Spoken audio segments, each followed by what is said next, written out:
Bayan ng Kuya Ed, maraming nagtataka dahil sa dinami-dami at pilit nating mga secondary reactions na ipinakikita at ipinadadama sa gobyernong ito. Pero parang hindi sila naantig. Dahil nasa kanila ang mga general na bayaran na nagbabantay sa pintuan upang hindi sila mapasok ninuman.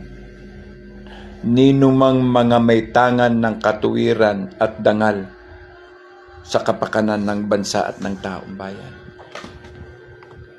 Yes, maraming general. Yes, we know that. Maraming general, maraming opisyalis ngayon, pero hindi lahat. Maliit man tayong itinuturing dahil wala na tayo sa serbisyo, itinuturing tayong mga langgam o sa Bisaya, lamigas lang. Pero pag once na nakakagat ito, nagsasama-sama ang lakas. Nakararamdam din. Dahil maliit man tayong tignan, nakapupuwing tayo.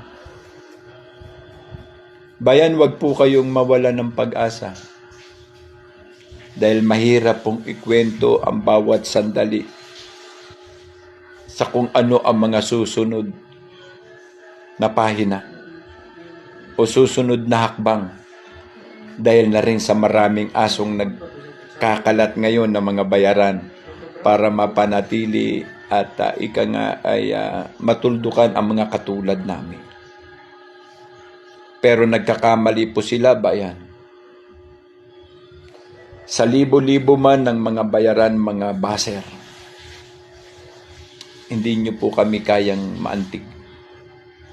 Dahil naging laban namin ang laban naming minsan.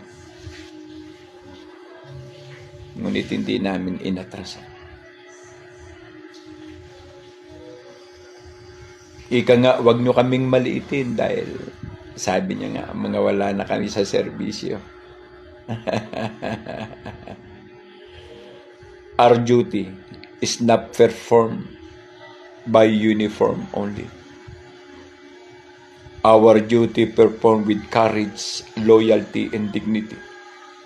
And that is the reason why masakit sa aming kalooban kahit wala na kami sa serbisyo sa inyong mga katarantaduhang ginagawa, Mr. Administration. Gaano man tayong kasikat ng mga panahon ng iyong ama, pinagpupugayan at iginagalang sa Asia, nalaglag ka pa rin sa iyong upuan. Mas higit pa sa iyong ama ang mangyayari, Mr. Administration.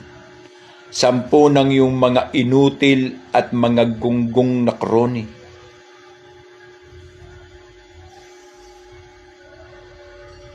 Mahirap maglaro sa kamatayan, pero sadyang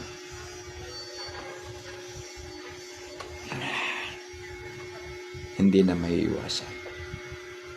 Bayan, ang inyong pong kapatid, ang Kuya Ed,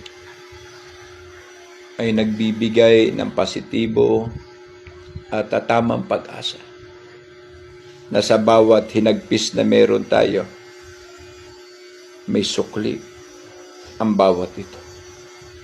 Sa sandaling dumating ang punto,